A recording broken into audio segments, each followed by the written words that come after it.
and I'm a delegate from Precinct 37.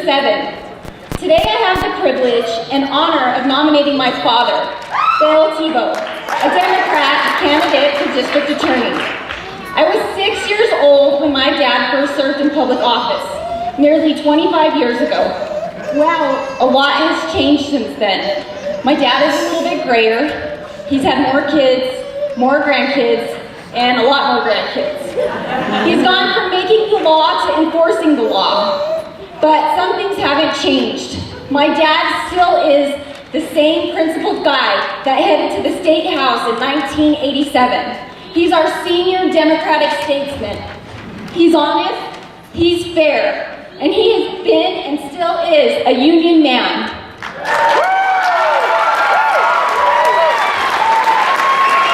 He is a man who would give up his own paycheck for his employees on furlough days.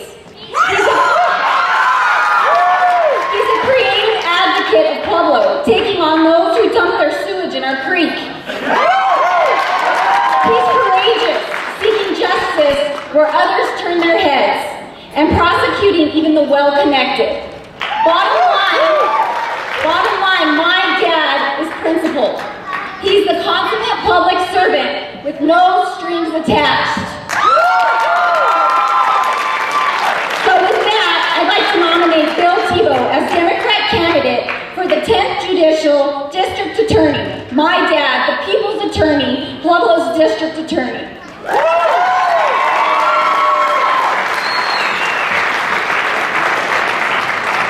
Hello everybody, my name is Evelyn Thiebaut, and I second the nomination for Bill Thiebaut. I am a proud mother, so please give him your vote.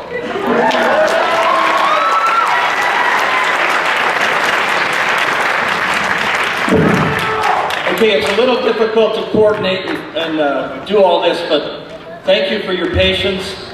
And I wanted to let you know that I was born a Democrat in 1947.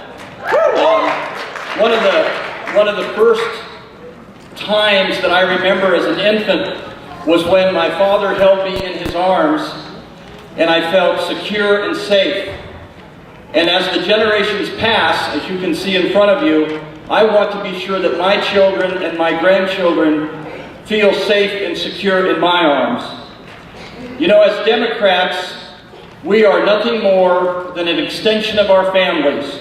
8 years ago, I offered a vision to Pueblo and to you Democrats that I would be the district attorney who would seek the truth and for justice to be done, not merely to convict.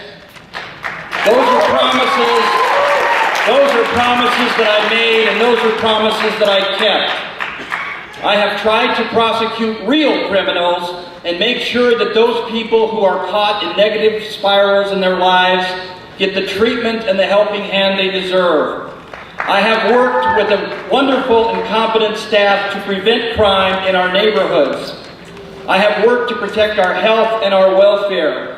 This I call smart justice, or community prosecution.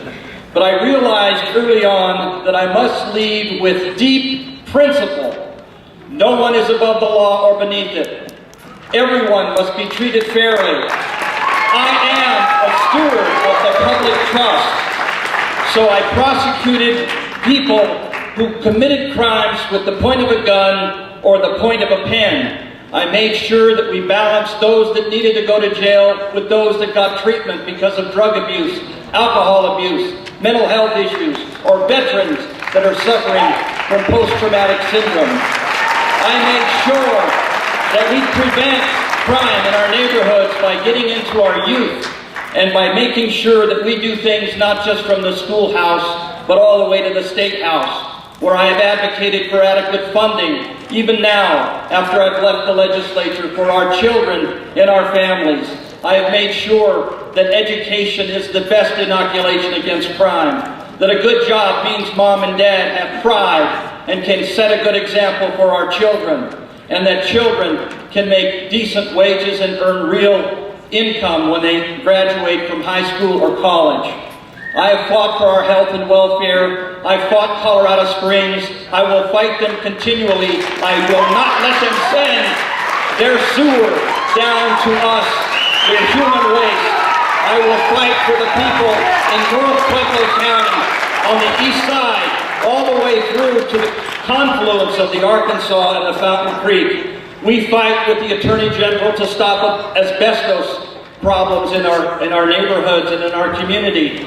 And I pledge to you that when the radical legislation comes to us saying that women cannot have a choice in their reproductive freedoms, whether it's contraceptives or abortion, I will challenge those laws in our court system, because women have that right, and it will be unconstitutional for the legislature to pass that. My friends, our nation was invented in the name of progress. It was for the betterment of ourselves and our neighbors and friends and our society, and it was invented for justice. Robert Kennedy said 44 years ago, almost to the day, that our government and our system of justice must recognize the health of our children, the quality of their education, the joy of their play, the beauty of our poetry, the strength of our marriages, the intelligence of our public debate, the integrity of our public officials, wisdom, learning, compassion, devotion to our country and its ideals. Thank you for your support today.